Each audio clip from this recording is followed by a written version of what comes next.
Welcome to Rico 12. My name is Liza, and I am grateful to be here through all of the alphabet soup that is me and every program I qualify for in living in the solution that is offered in the Big Book of Alcoholics Anonymous.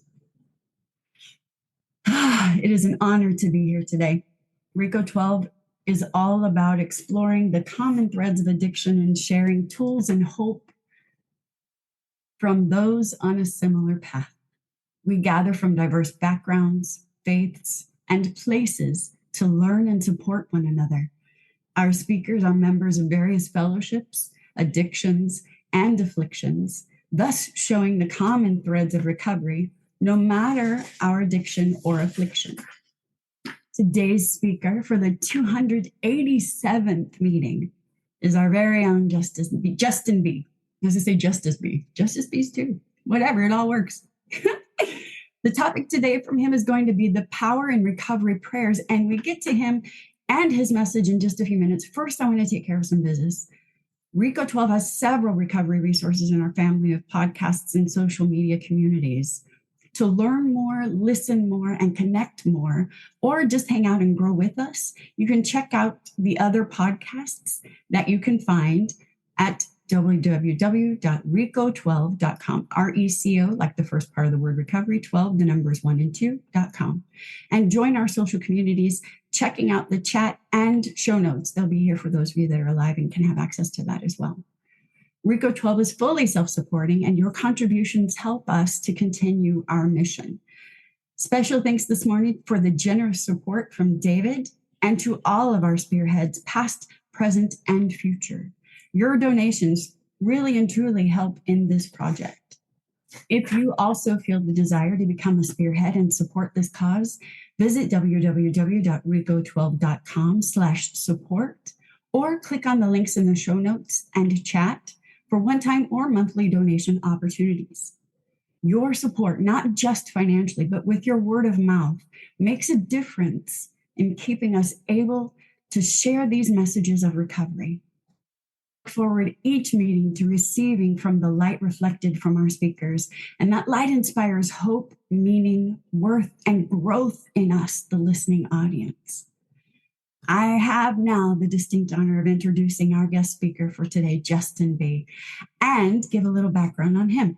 Justin B. finally admitted powerlessness over his sexual addiction and the unmanageability of his life in September of 2013. Reluctantly entering his first 12-step room. After a few weeks, the approach was made by a fellow who told him how to work the program with a sponsor. Justin thankfully hasn't looked back since then. Though the mountains and valleys of life persist, more has been disclosed, and Justin now identifies as a grateful multidisciplinary addict, living in the miracles of recovery one day at a time. Justin is the grateful steward of the Rico 12 family of recovery resources and loves learning of the myriad perspectives, backgrounds, and cultures of addicts from all fellowships, in all faith traditions, from all over the world. Take it away, Justin. The floor is yours. Oh, thank you so much, Liza. I'm just baffled and blown away by how amazing you are, Liza, and grateful for your willingness to jump in and, sit in that seat for me today, as I felt guided to give my own little talk on Rico 12 about the power in recovery prayers. I just want to take a real quick minute. I'll identify in. I am Justin. I am a son of an all-powerful, all-loving God and a qualifying addict in multiple fellowships, one of which is I am a sexaholic. That's the one that brought me into the rooms and brought me to my knees. And I just will qualify as that. I'm not going to share a whole lot of my backstory, just that when I came into the rooms, my life was an absolute disaster. I had tried everything that I could think of, and especially prayer. I was raised in a very religious home, very religious culture, where prayer was a part of our day, every day, morning, around at each meal, evening before going to bed. Prayer was what we did. And I was told, and I believed, that if I just prayed harder and read my holy scriptures harder and went to church harder and did all of these things harder, that my problems would all be solved. And it did not work for me. I tried for decades. I was 38 years old when I first came into the rooms, and I had been, as I look back, a full-blown addict since the age of 10. And so, three decades nearly of trying harder and reading harder and praying harder. My prayers as a youth and as an adult up to that point were from the heart, but they were in a very prescribed pattern. But what I experienced in my prayers was that they seemed to just bounce off the walls and ceilings. I very rarely did I feel that they got through and that any other connection came back. It was so rare. It would come every once in a while, and I'd go, "Oh, He is aware of me." But it wasn't a great or reliable connection for me.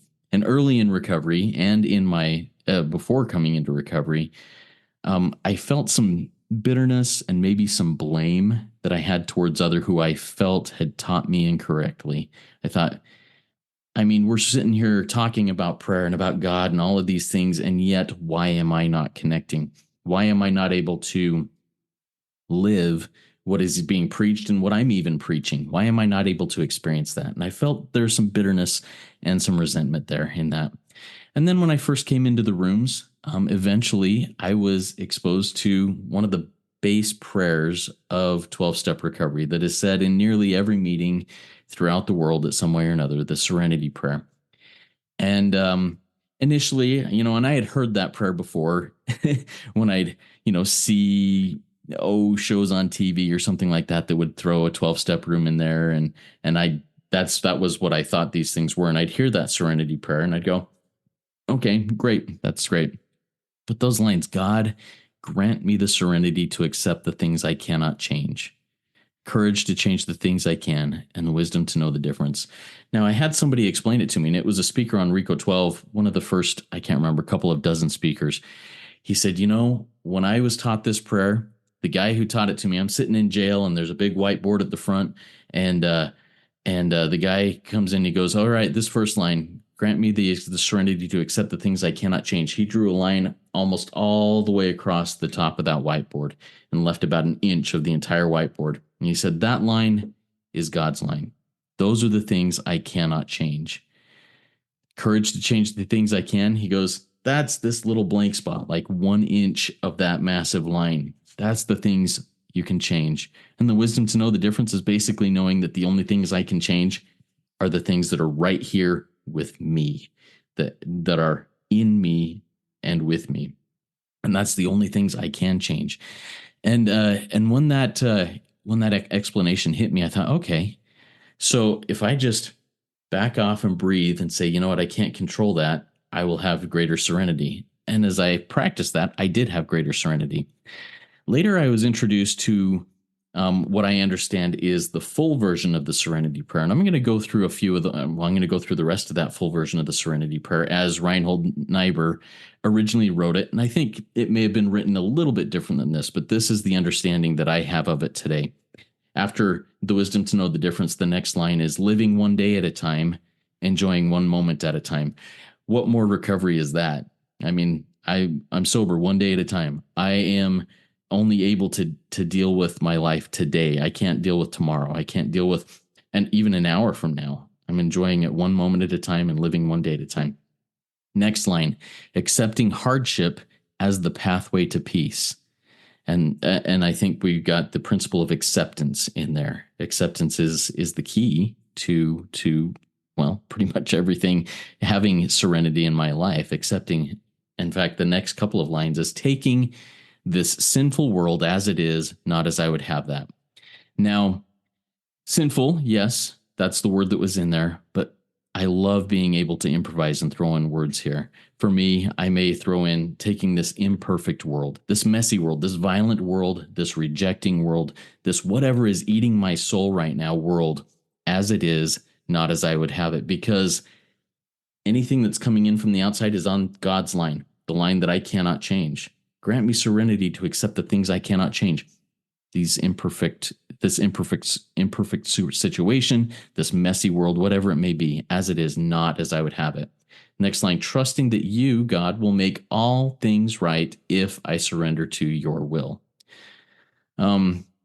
I had an experience just yesterday. I was talking with my sponsor, and I was on Zoom with him, and we were talking about fears. We were talking about some things about fears, and all of a sudden a text popped up on my computer screen right above it, and I saw it, and it was from who was supposed to be next week's speaker, and it said, "Hey, I'm not able to make it next week," and all of a sudden my sponsor goes, Justin, I just lost you.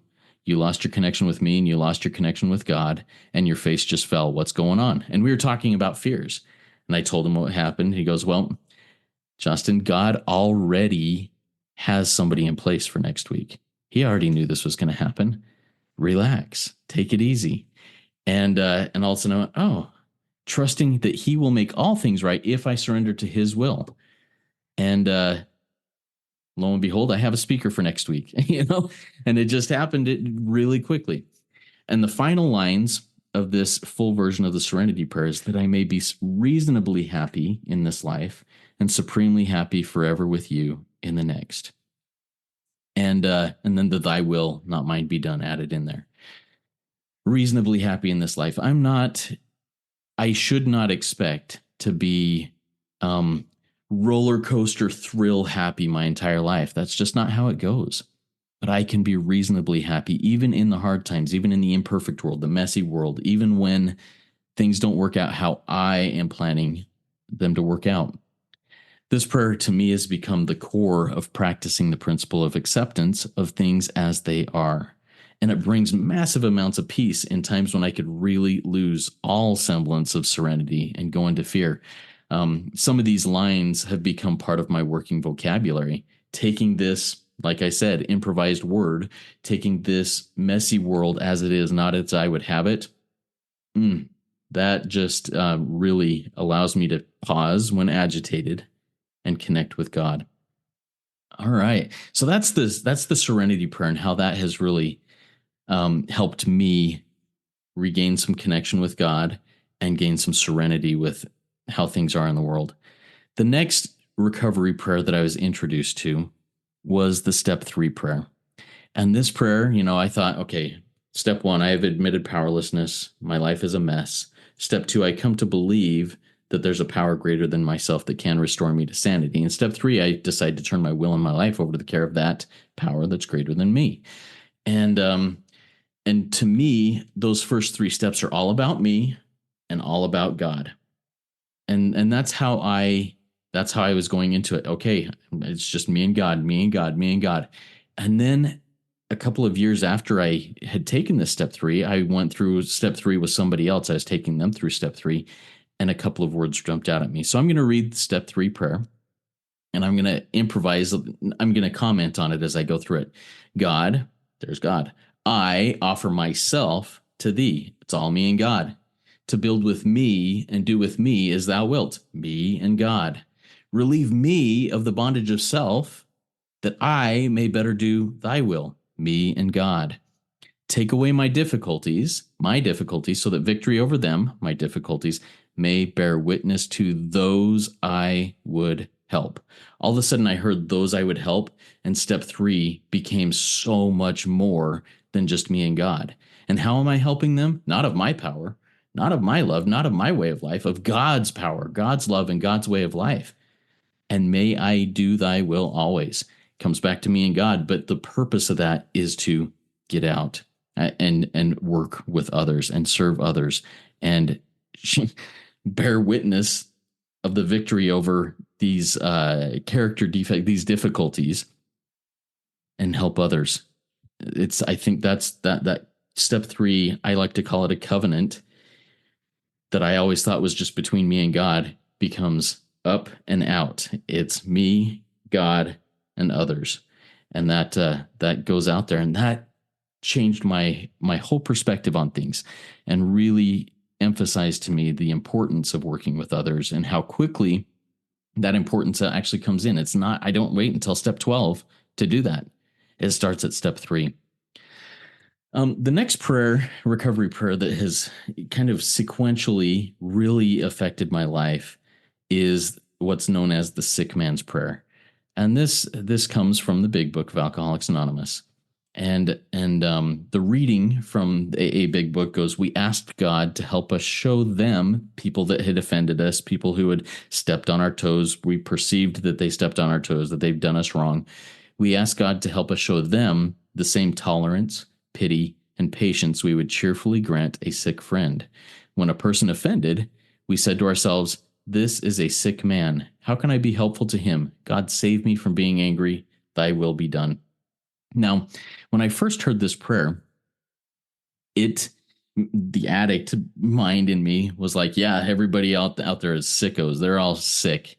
And I need to help them because I'm not sick. I got my crap together. I know what I'm doing. Until I heard someone add in 3 words to this prayer. This is a sick man just like me. How can I be helpful to him? God, save me from being angry. Thy will be done. It was in this sick man's prayer that I found peace with how I had previously felt. I had been misled or taught incorrectly about God and prayer from my childhood.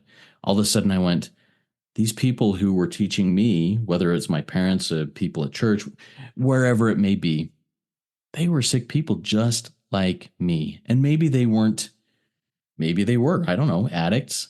But they suffered the condition of mortality, the condition of humanness. And they were sick people just like me, trying to do their best. But others, just like me, are imperfect, just like me. All of us here on earth are imperfect, just like me. And now I can look at pretty much everyone from my past who I previously thought had harmed me in any way, and I've been able to have compassion for them. Just like I hope that people that I have harmed and continue to harm through my insensitivity, my weaknesses, my character defects, will have compassion on me at some point when they go, oh, Justin was trying his best, but he's a sick man, just like me. And that has changed a whole lot of things in my life. And it's freed me to really let go of a lot of resentments that I had carried for a long time. So there's the sick man's prayer and how it has freed me up, like these other recovery prayers. The next prayer is the fear prayer. And this is such a one that when I first came into recovery and I was sitting down with my sponsor and he was talking to me about step 4 and we got to the fears tab, he goes, all right, Justin, what fears do you have? And I said, absolutely none. I have zero fear. I'm a red-blooded American man. I have short man syndrome. I will stand up to anyone, anywhere. I fear nothing. And he kind of laughed and he went through a couple of examples. Do you have a fear that your wife's going to leave you? I don't want that to happen. Do you have a fear that you're going to lose your kids and family? Yeah, I guess I do. And he kind of opened my eyes to some of these fears that I didn't think of having. And now, as I continue to walk this path, I'm recognizing more and more as I go along just how much and how present fear is in my life.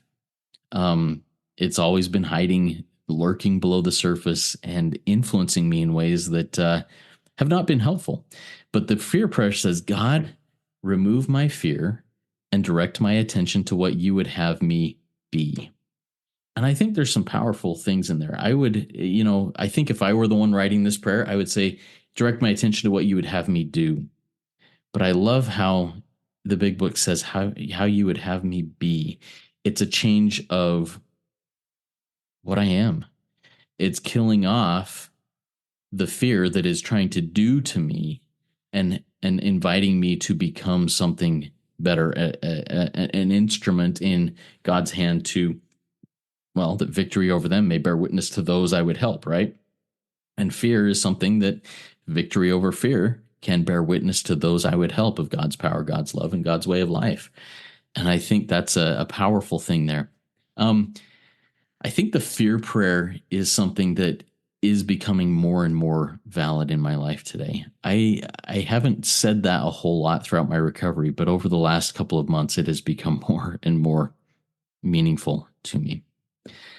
And I think one of the reasons why is because this next prayer that I've pulled from the big book, but I've also added a little bit too because of it. It's the willingness prayer.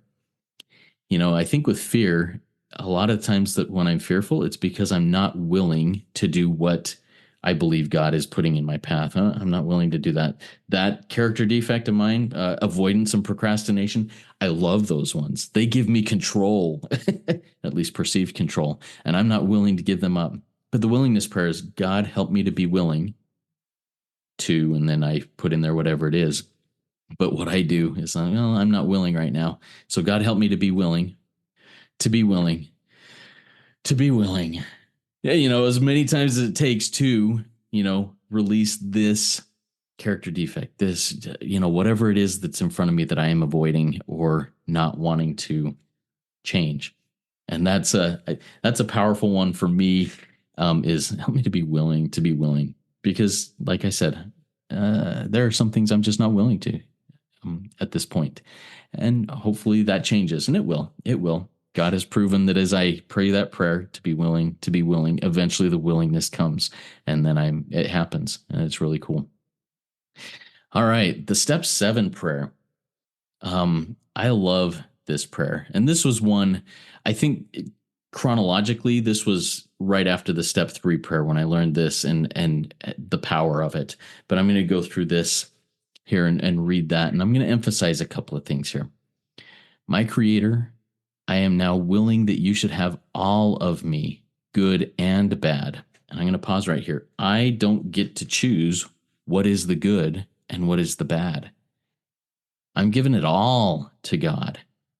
And that when I understood that, at least I think I understand it, all of a sudden I go, oh, crud, I really am not the boss. I really do need to shut down Justin Incorporated and work for God Incorporated. I can't say, oh, you know what? I am really good at whatever. I'm really good at, I don't know. I'm good at things, but I want to keep those and not allow God to influence them or grow them or change them. I don't want him to change them because I think they're good. No, I'm now willing that you should have all of me, good and bad. I pray that you now remove from me every single defect of character which stands in the way of my usefulness to you and my fellows.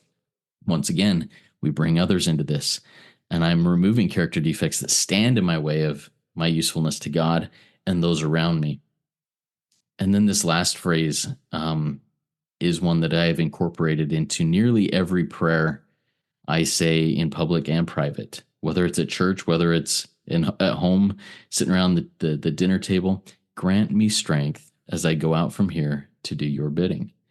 That phrase is such a powerful phrase. It's saying, hey, God, I don't got this. My strength isn't enough to go out here and do your bidding. But if you're bidding me to do something, I know you'll give me enough strength to make it happen. And that's just such a powerful phrase. And if you'll notice, that is I don't know if it's the only prayer, but it's the first prayer in the big book that ends with an amen. The step 3 prayer doesn't end with an amen in the book because I got to keep going on work. But step 7, there's an amen in there, meaning, all right, let's close and let's get to work. And I find that interesting. I don't know why exactly that is, but I've heard different people talk about that. Let's see. Yeah, I got a little bit of time here. Good. Okay.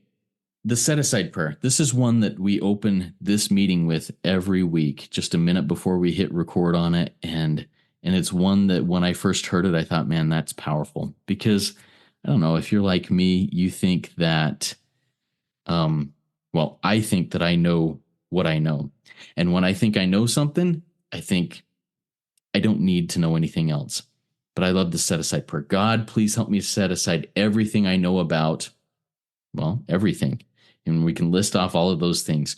And then I love at the end, not at the end, but towards the end, one of the lines is, help me set aside everything I know, especially about you and all things spiritual, so that I may have a new understanding of all of these things. Please help me to see your truth. And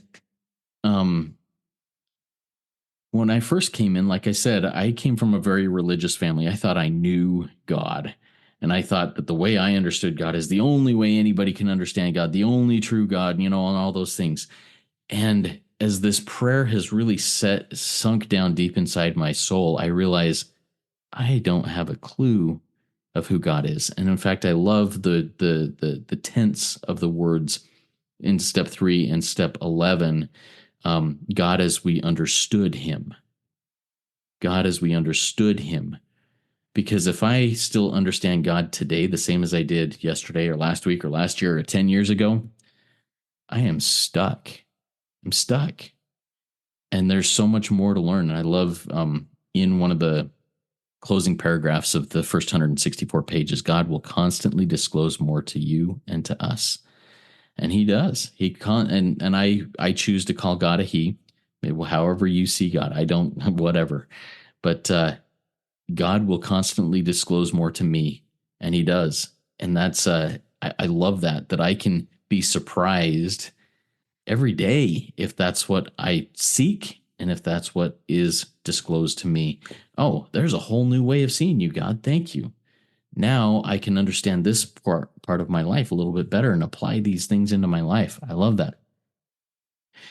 The next prayer that honestly, I just learned this prayer like in the last 3 weeks. I was recording a Big Book Roundtable, and David G, as we were going through, I think it was about page 63, 62, just really powerful pages. And we were just going through those things. And he said, one of the prayers that I use and has made a huge difference in my life, he called it remove the veil prayer. And it's become a working part of my life in the last few weeks. And here's how it goes. God, please remove the veil so that I can really see what is happening here and not be intoxicated and blinded by stories and fears. God, clear. And it's a version of the set aside prayer. Hey, there's a lot of noise going on around here. I think I know what's going on, but remove that veil. Open my eyes so that I really see what's happening here and not be intoxicated by the stories and the fears that are all around here. And as I'm trying to implement that prayer into my life and make it a working part of who I am and how I go about my day, I really am starting to have some of the cobwebs, some of the unclear ways of seeing things removed. And I think that's something that can happen throughout my life. I'm not all of a sudden going to be like, woohoo, I can see as well as as a falcon from, wherever and see everything. That's not how it's going to be. But in each situation, I can ask that my sight be cleared just enough so I can really see what's going on here. And that is a powerful thing for me.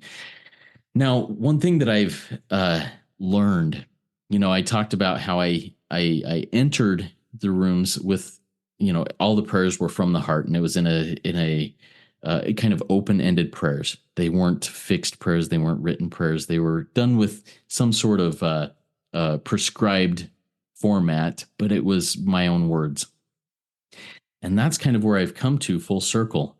The next thing I want to share about is the practice of two-way prayer. It's not a fixed prayer. It's not a hey, hey, in this situation when I'm feeling fearful, I pray this prayer.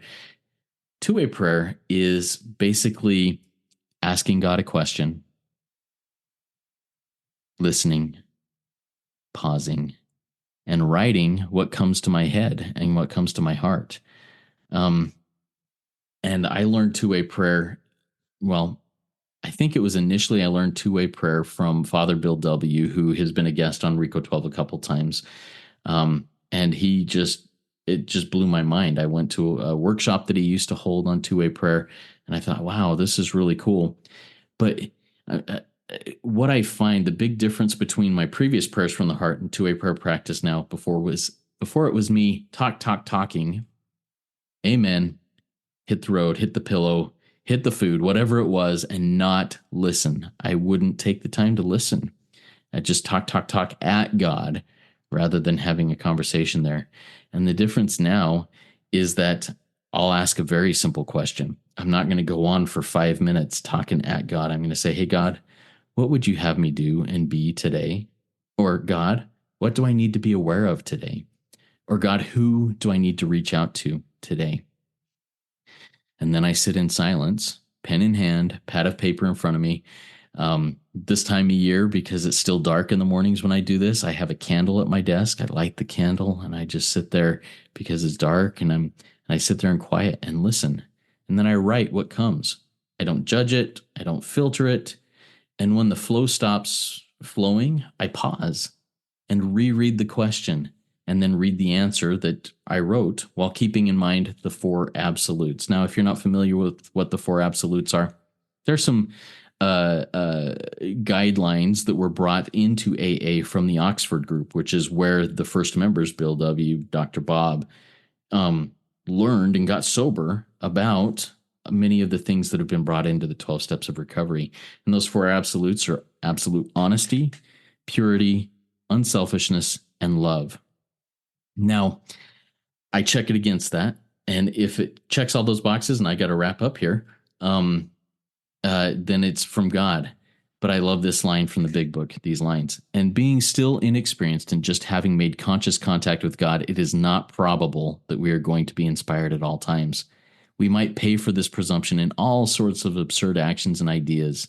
So, in order to hopefully not pay for these things in all sorts of absurd actions and ideas, I also share my daily two-way prayer guidance with a few others who are practicing two-way prayer so that they can also check my guidance against the four absolutes and see if I'm in danger of following self's will and not God's will. And then those next lines in the big book, nevertheless, we find that our thinking will, as time passes, be more and more on the plane of inspiration. We come to rely upon it. And I am coming to rely upon this connection with God, whether it be through the recovery prayers that I mentioned earlier or this practice of two-way prayer. And it has made massive amounts of difference in my life, in my recovery, and in my ability to help others. And thank you so much, Liza. With that, I'm going to pass.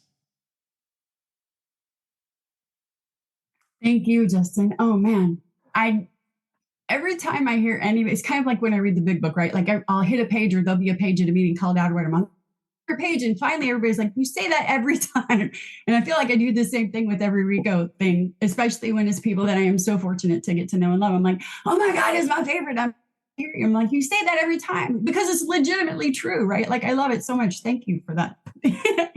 I am totally. I took notes because there was so much to ask based on everything, because you included so much to feast on there.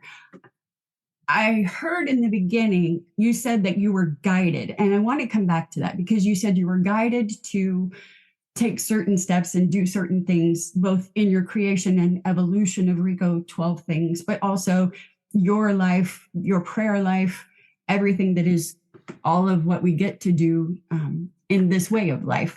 What does that guidance look like to you, or sound like, or feel like? Like, how are you able to discern or determine what is the space that you get to occupy in connection with your higher power as that continues to evolve as you do? Yeah, I think that early in recovery, I would have used the word prompted rather than guided, because it would have just been, "Hey, Justin," slap upside the head, "look over there," is kind of how that would have been. And now the word guidance is so much more valid to how things are today. Because now I'm hoping that it doesn't take a slap upside the head to get my attention. I'm hoping that I'm seeking for that. And a couple of years ago, I sat down with somebody who helped me identify some things about myself, and helped me identify what really made me go. And those who listen to this may recognize this from one of the opening readings that I always do.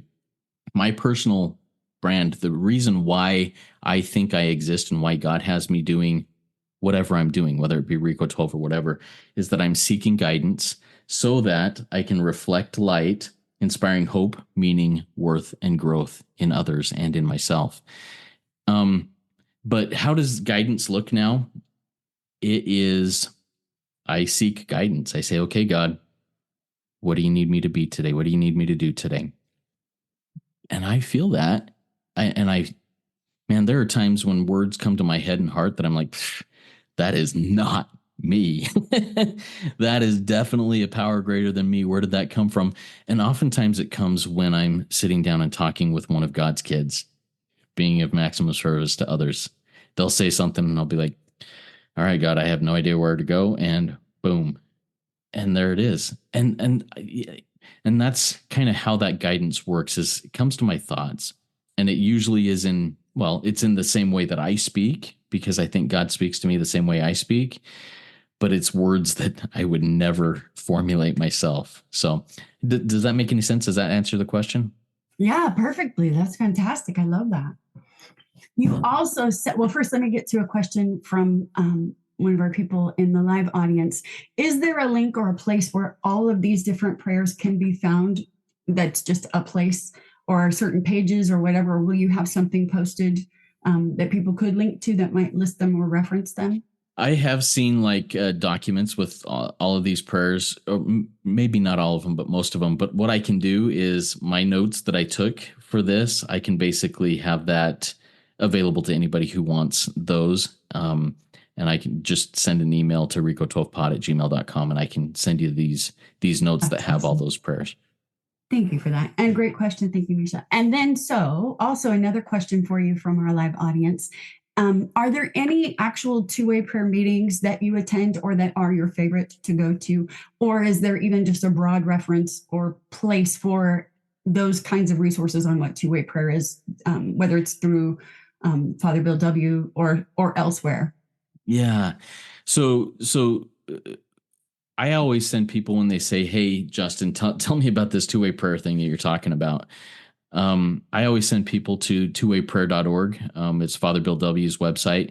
And I also reference people. I say, dude, you got to read this book. I've got it filtered, but it's called How to Listen to God, Overcoming Addiction Through Practice of Two-Way Prayer by Wally P., who is a big book historian. And that book, when I first read it, it was like mind blowing. And then as I continued practicing two-way prayer, and dude, I have been so spoiled to be able to become, well, I call him my friends with Father Bill W. I don't know that he'd call me his friend, but an acquaintance, but I love him. He used to host a couple of two-way prayer meetings weekly. He doesn't anymore. He does different things with that. But for about a year, every Sunday morning, I'd sit down with him and 8 or 10 other people, and we just talk about two-way prayer. And man, very cool. I know there are two-way prayer meetings. I don't currently attend any, but I know that you can find some, probably through the two-way prayer website. And also, I think the Spiritual Gangsters may have a two-way prayer meeting that they do or have done. So there's a couple of resources there. Awesome. Yeah, I know there's an Artist's Way one. There are several. If you want, I mean, if anybody Googles it, you can find a ton of stuff. I would kind of always let God show up through the results in that way too. It's kind of fun. I wanted to follow up on that a little bit because you were talking about your practice and the people that you connect with, where you kind of run it by each other. In that space, is that what you, and actually it kind of ties into another question the same, so take it wherever you want to.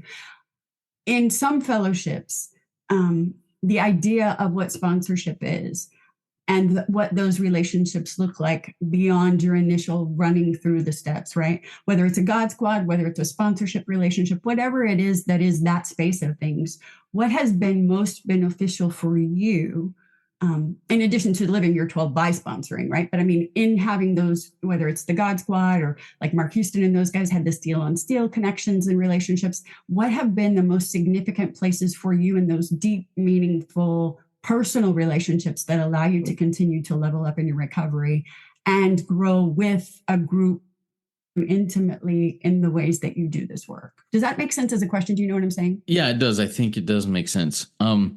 Yeah, those relationships continue to grow. I think once once a sponsee quote unquote graduates, finishes their 12 steps, I send them, I say, okay, go fly, go sponsor, go be, I am here. And I'm happy to continue taking your daily review, your 10th step, 11th step review. I'm happy to continue. If they have chosen to start practicing two-way prayer, I'm happy to continue exchanging two-way prayers with you and giving feedback in those ways. And that honestly is when I interact and exchange those 10th step, 11th step questions at the end of the day with people and exchange two-way prayer. Daughter. Yeah, Yeah. we that's how those relationships really expand and grow. That's awesome.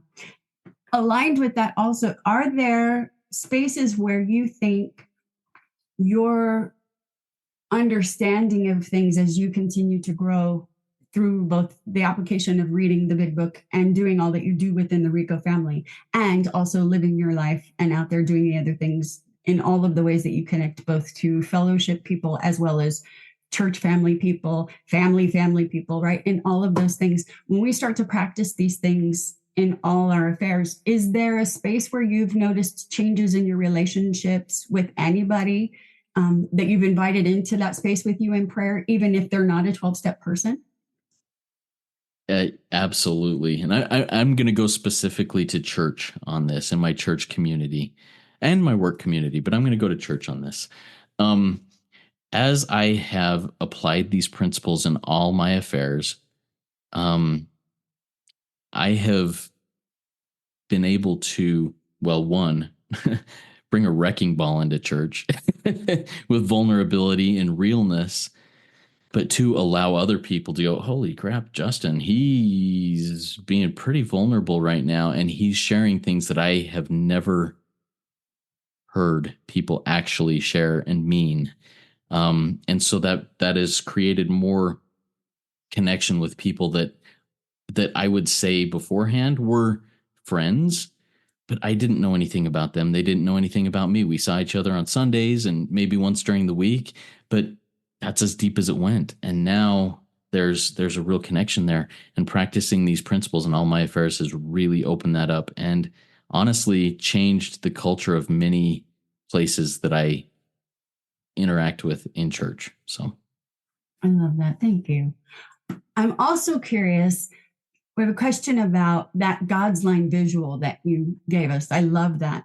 Are there ways that you use that same kind of line of what's mine and what's not mine, or that somehow, even in referencing, right, the prompting or the guidance or the different things that come to you, where you just simply see that line and recognize, oh, this is me and self? Like, how does that show up for you? And what do you tend to do in those moments when you are awakening to that truth, right?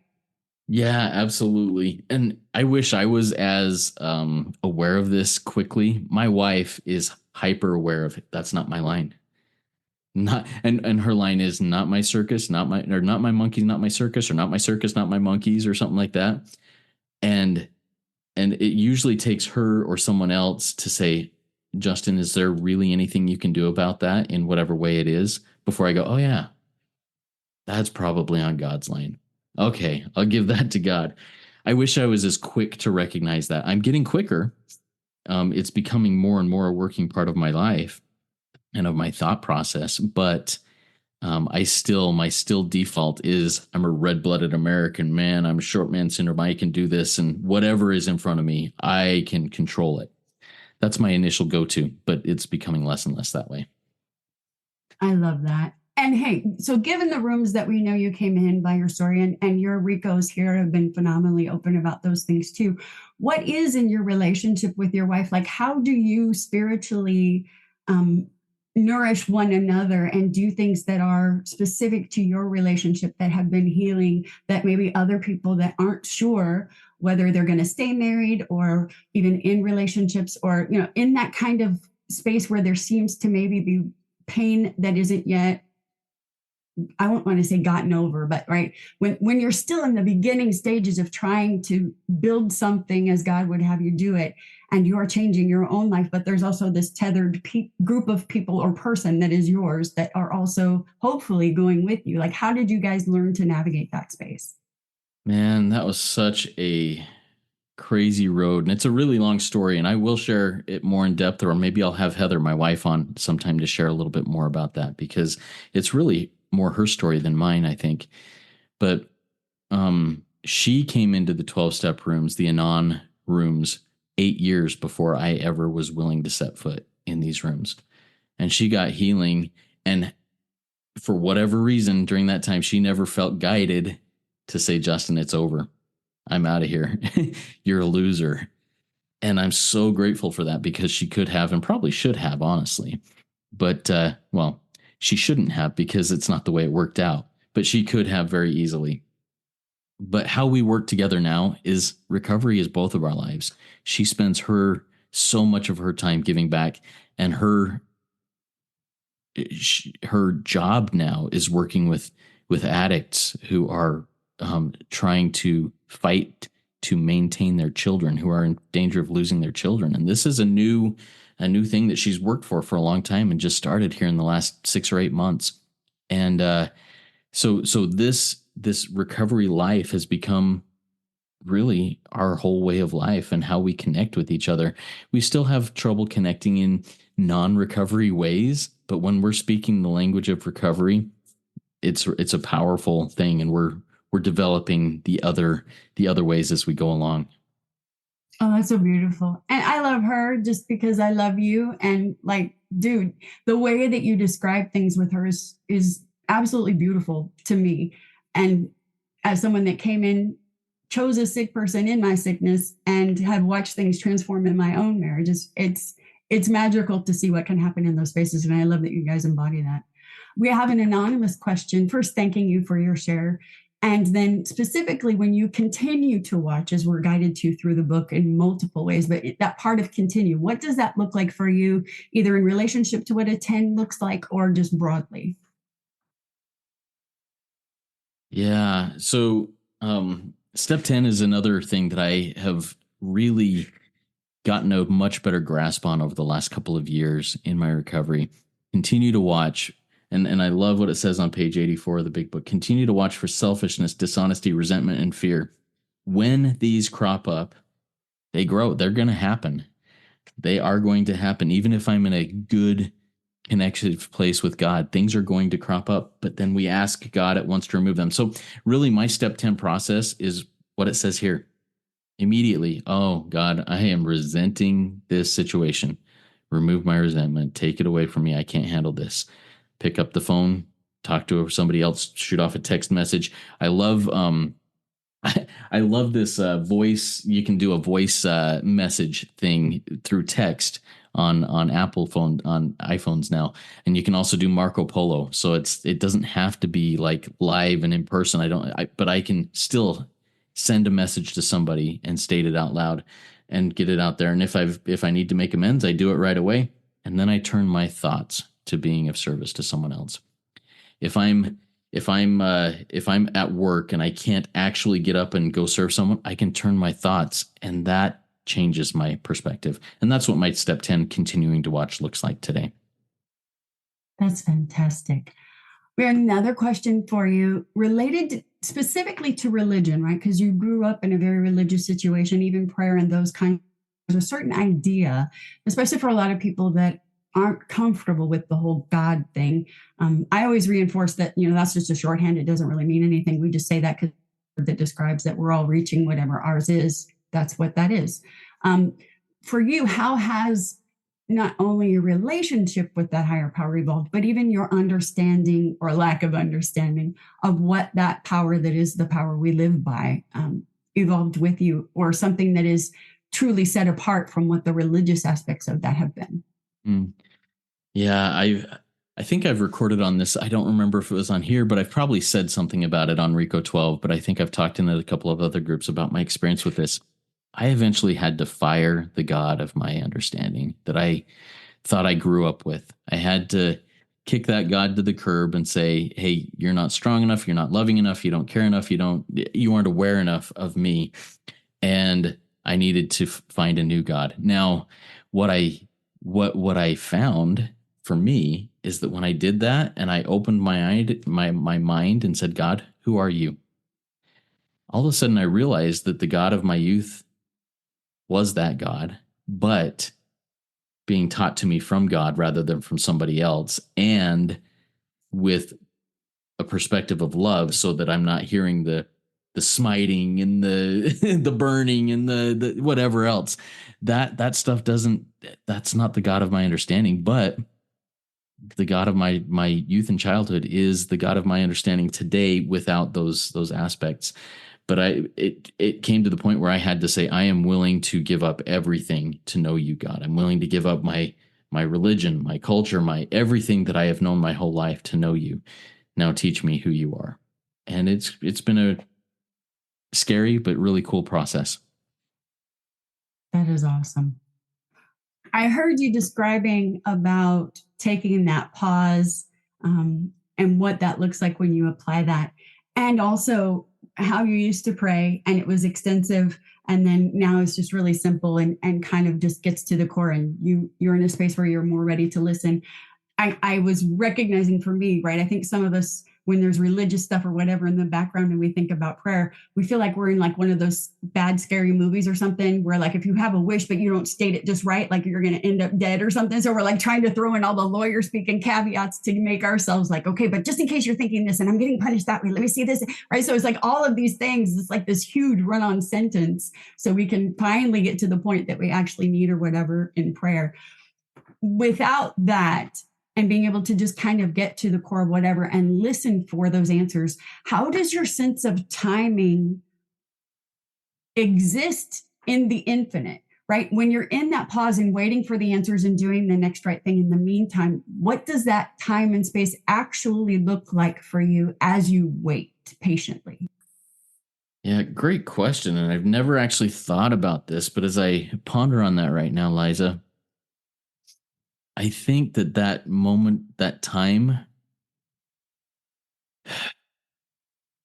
for me, I think it needs to look like taking action, what I think is the next right thing to do, but being open to, nope, that's not it. Or, yeah, keep going. Because if I'm not, because I mentioned earlier, some of my primary character defects, avoidance and procrastination, if I sit and wait in that time, well, I'm very soon going to find myself scrolling or looking at sports scores and everything else and avoiding my life away rather than getting into action. I hope that answers that question. It absolutely does. I love that. Yeah.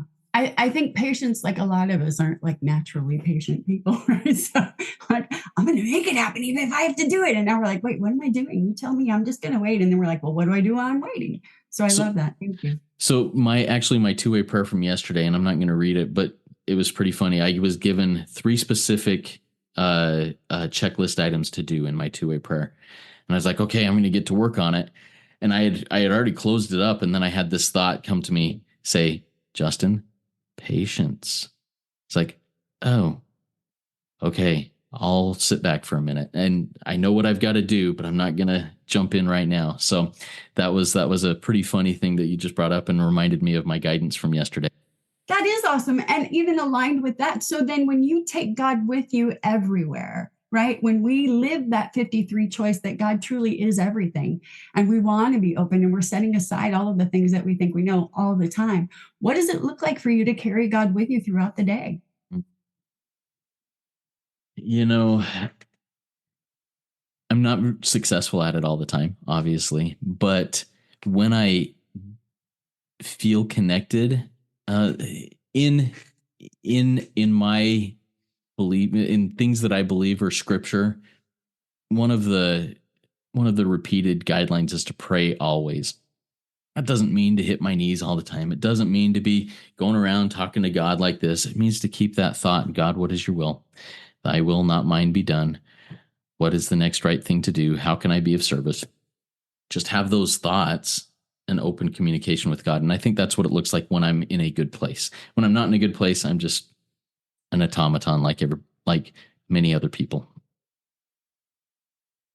I love that. What would you tell your early recovery self if you were able to speak to him today, which I imagine is also something that you practice as you sponsor, right? What are some of those things that you're like, oh, I'm going to help them bypass the hard lesson I learned on that one? Even if that includes, by the way, like I'm all down to hear some of your, like, these are some of the absurd things I did when I thought it was God. I think that word that I just said, patience, is something that I would tell myself because, and this still trips me up all the time when I feel like I get guidance, whether it be from God, whether it be from my boss, whether it be from my wife. if I'm in a place where I'm not like, oh, I'm going to avoid that and just sit back, I get right on it and I get going. And that's when that's when I fall on my face.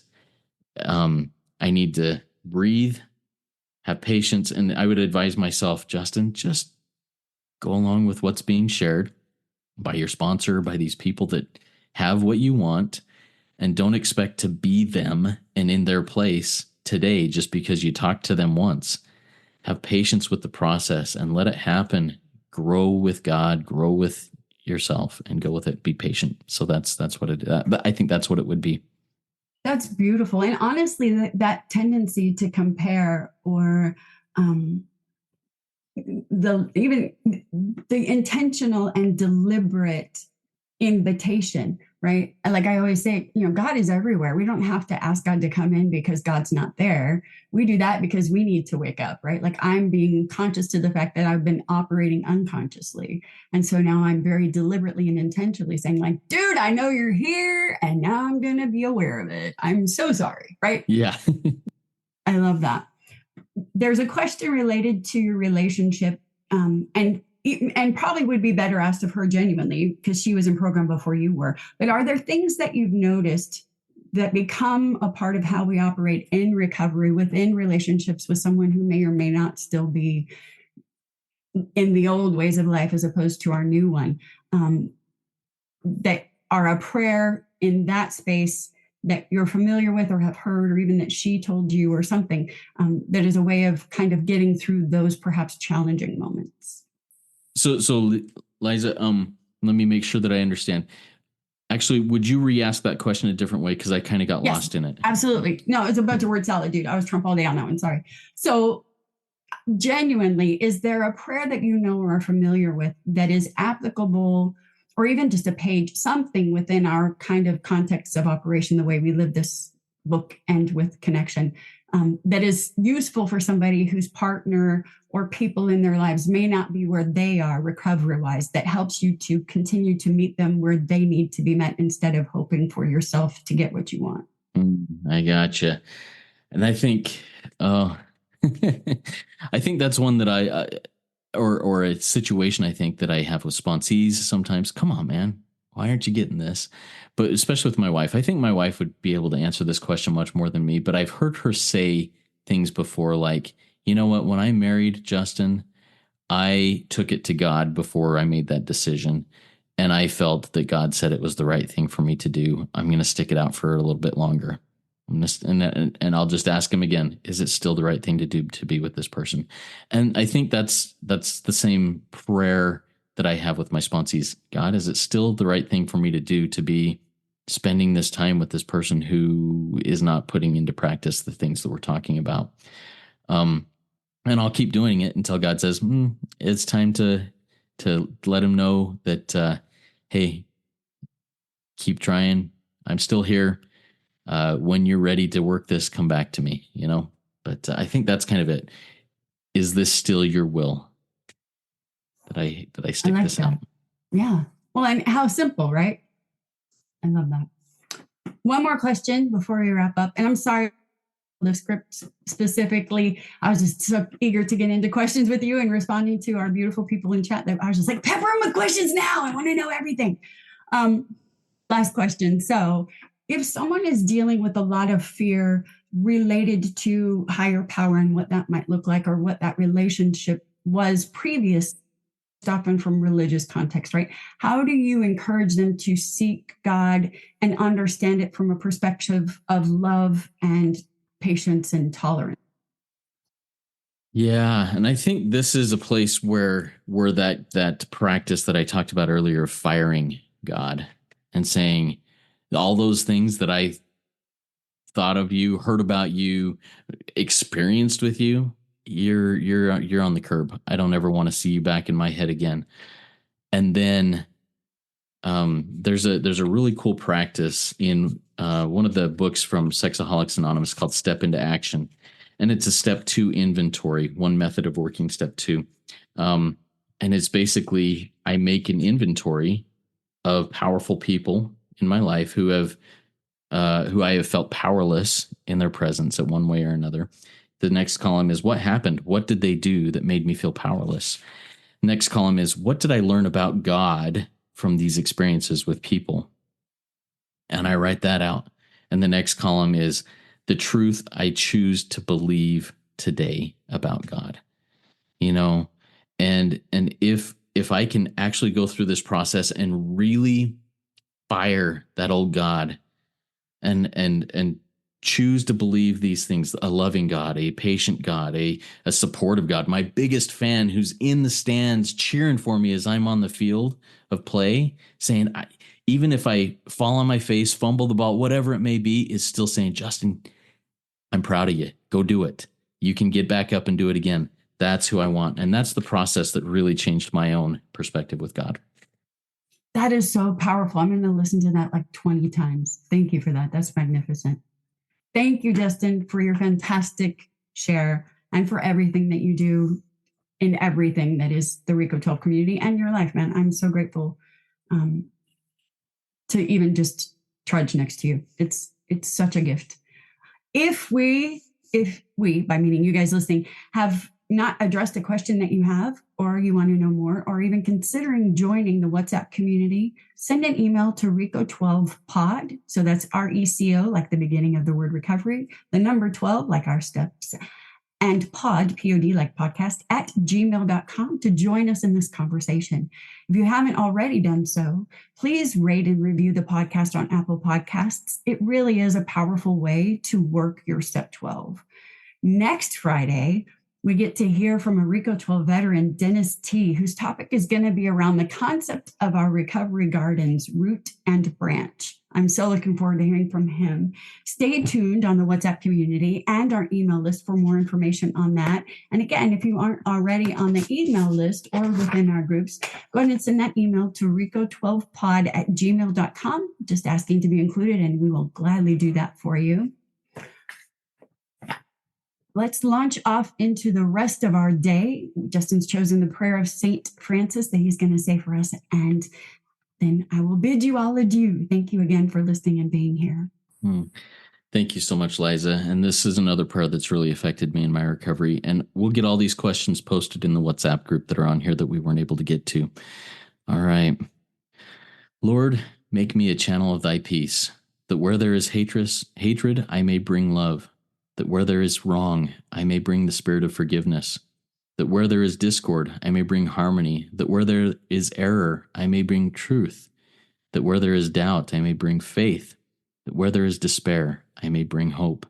That where there are shadows, I may bring light. That where there is sadness, I may bring joy.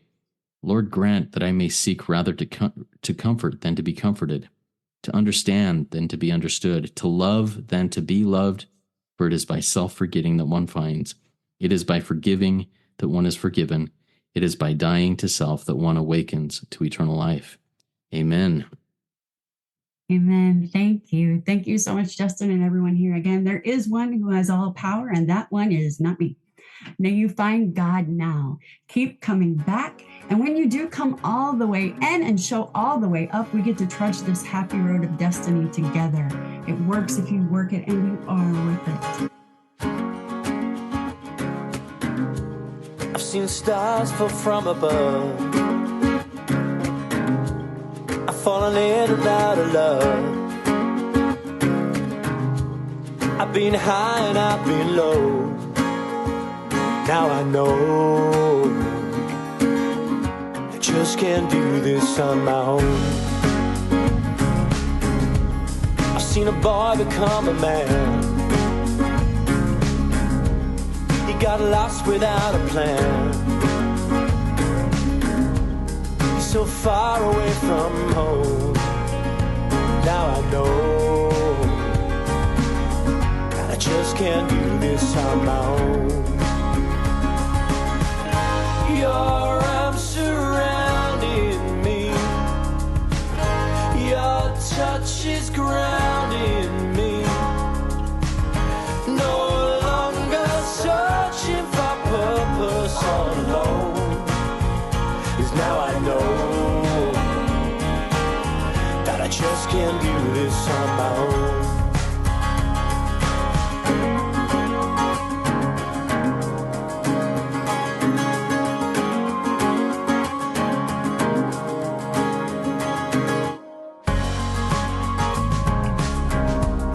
I'm looking for the words to say. You make the world a better place, and I can call that place my home. 'Cause now I know that I just can't do this on my own. Your arms surrounding me, your touch is grounding me. No longer searching for purpose all alone. 'Cause now I know that I just can't do this on my own. So let me see just what you need to set you free, so we can be.